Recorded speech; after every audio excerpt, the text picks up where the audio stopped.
Halo teman-teman semua, selamat pagi, selamat siang, selamat sore, dan selamat malam. Tergantung waktu teman-teman nonton video podcast kali ini. Nah, tentu saja di podcast kali ini aku nggak sendirian. Di sini udah ada mama aku yang bakal nemenin aku untuk ngobrol-ngobrol, sharing-sharing di podcast kali ini. Jadi sebelumnya, assalamualaikum ma. Waalaikumsalam. Oke, makasih buat mama karena udah mau nemenin aku di podcast kali ini. Jadi kita bakal ngobrol-ngobrol santai. Dan hari ini kita ambil tema tentang fenomena yang berhubungan dengan pembangunan dan hubungan sosial masyarakat. Kenapa kamu ngambil itu, Nak? Karena sebagai anak PPK tuh hal-hal yang dipelajarin di PPK tuh nggak jauh-jauh dari kata pembangunan dan sosial. Oke, silahkan ya. Silahkan. Jadi sebelumnya mama tahu nggak ada suku namanya suku Samin, mama tahu? Ya, tahu dikit-dikit. Oke, tapi suku Samin itu mereka di mana, terus mereka ngapain gitu, tahu nggak? Yang Mama tahu itu suku Samin itu suku yang terbelakang. Jadi dia tidak mau terkontaminasi dari orang luar, terutama orang-orang kota. Yang Ibu tahu itu karena ingat waktu itu diterangkan di Jawa Tengah, cuma daerahnya lupa. Oke, benar banget. Jadi suku Samin itu emang suku yang mungkin masih memegang teguh adat istiadatnya. Kalau tepatnya sendiri tuh dia ada di Blora, Jawa Tengah, tahu kan? Nah, oke, suku Samin. Kalau tentang pegunungan Kendeng, mama tahu? Pegunungan Kendeng itu di Jawa Tengah juga ya kayaknya. Itu bentuknya kayak batu-batu gitu ya. Untuk penjelasannya saya kurang paham itu. Oke, bener banget. Pegunungan Kendeng itu emang ada di Jawa Tengah, tapi nggak cuma di Jawa Tengah aja, dia bisa sampai Jawa Timur. Dan bener banget tadi bahwa pegunungan ini bukan kayak pegunungan Merapi gitu, dia emang dari batu kapur. Nah, batu kapur ini kan biasanya dipakai buat bahan dasar pembuatan semen. Nah, jadi hubungan antara kenapa tadi aku tanya mama, tahu nggak nih suku Samin itu apa, terus pegunungan Kendeng itu apa? Itu mama tahu nggak kenapa kira-kira aku tanya gitu? Nggak paham sama sekali. Oke. Jadi di pegunungan Kendeng itu suku Samin itu tinggalnya di sekitar pegunungan Kendeng. Dan ada fenomena di mana terjadi konflik antara suku Samin dengan ada sebuah pabrik itu, mereka ingin mendirikan pabrik di pegunungan Kendeng ini. Nah, konfliknya itu kenapa? Karena mereka menganggap bahwa ketika pabrik ini datang dan membuat sebuah pabrik di sana, kan ini suku Samin, kamu tahu nggak mata pencaharian suku Samin itu sebagai apa? Sepertinya pertanian ya, kalau nggak salah ya. Iya benar, pertanian. Nah, kalau ada pabrik ini tuh mereka takutnya air irigasi buat pertaniannya akan terganggu. Otomatis mata pencaharian mereka juga akan terganggu. Nah, kalau dari aku sendiri sih sebenarnya kesalahan ini tuh karena mungkin peraturan dari pemerintah itu mungkin kurang tegas. Kayak misalnya kalau pegunungan Kendeng itu harus ditetapkan, sebenarnya udah ditetapkan sebagai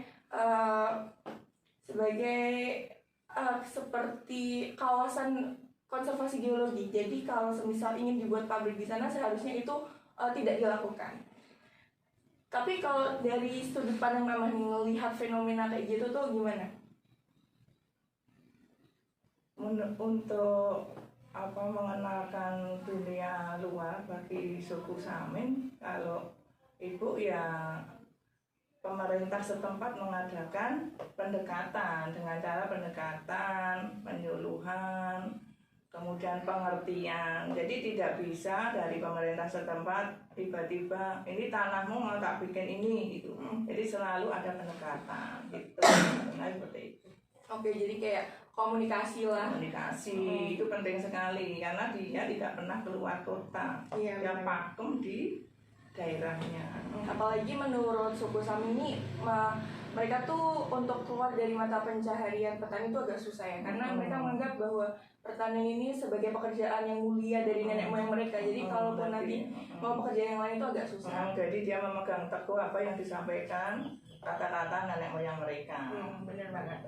Tapi mama tahu nggak bahwa konflik antara masyarakat adat dengan pemerintah maupun perusahaan swasta itu nggak terjadi di suku Samin aja. Tadi kalau suku Samin di Jawa mungkin kita akan ngobrol jauh, mungkin agak ke timur, kita ke NTT. Di sana ada juga masyarakat adat namanya masyarakat Besipae. Mama pernah dengar nggak? Nggak pernah. Nggak pernah. Jadi masyarakat Besipa itu salah satu masyarakat adat yang masih ada di Indonesia, yang mereka juga hampir sama seperti masyarakat Samin, masih memegang teguh ajaran nenek moyang mereka. Tapi di sini masalahnya ini tentang sengketa lahan. Jadi awal kronologinya itu dari tahun 82, itu sebenarnya dari masyarakat adat sama pemerintah itu ada kerjasama untuk membuat lahan intensifikasi peternakan.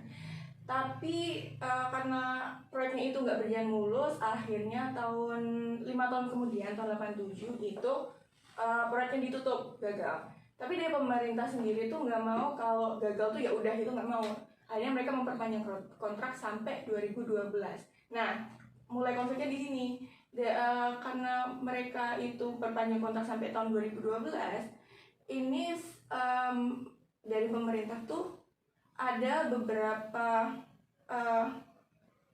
seperti ingin melakukan intervensi kepada masyarakat adat, seakan-akan bahwa lahan yang kontraknya itu statusnya tuh pinjaman, itu malah seperti diklaim ini punya pemerintah.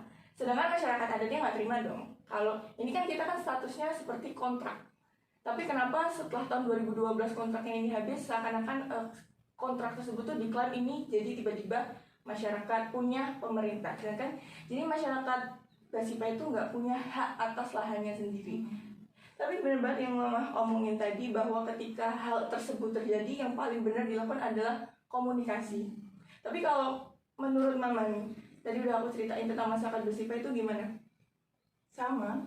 Jadi pemerintahan NTT mungkin ya, kita kan menyampaikannya mungkin gitu ya, kita nggak tahu persis, mungkin kurang komunikasi. Jadi pemerintahan setempat itu kurang komunikasi, jadi perlu pendekatan, perlu datang itu tidak hanya 1 kali 2 kali, berulang kali, karena memang cara berpikirnya berbeda dengan orang-orang kota, orang-orang yang berpendidikan gitu. Iya sih, emang sejatinya tuh mereka tuh mempertahankan lahan milik nenek moyang mereka untuk bisa digunakan untuk generasi mereka selanjutnya. Oke, kayak gitu. Oke, itu aja Mah yang kita bahas hari ini. Terima kasih buat Mama karena sama-sama. ya untuk podcast kali ini. Jadi makasih juga buat teman-teman karena udah nonton video podcast kali ini. Sekian dari aku sama Mama. Kurang lebihnya kalau ada salah kata kami mohon maaf. Wassalamualaikum warahmatullahi wabarakatuh. Salam. Dadah.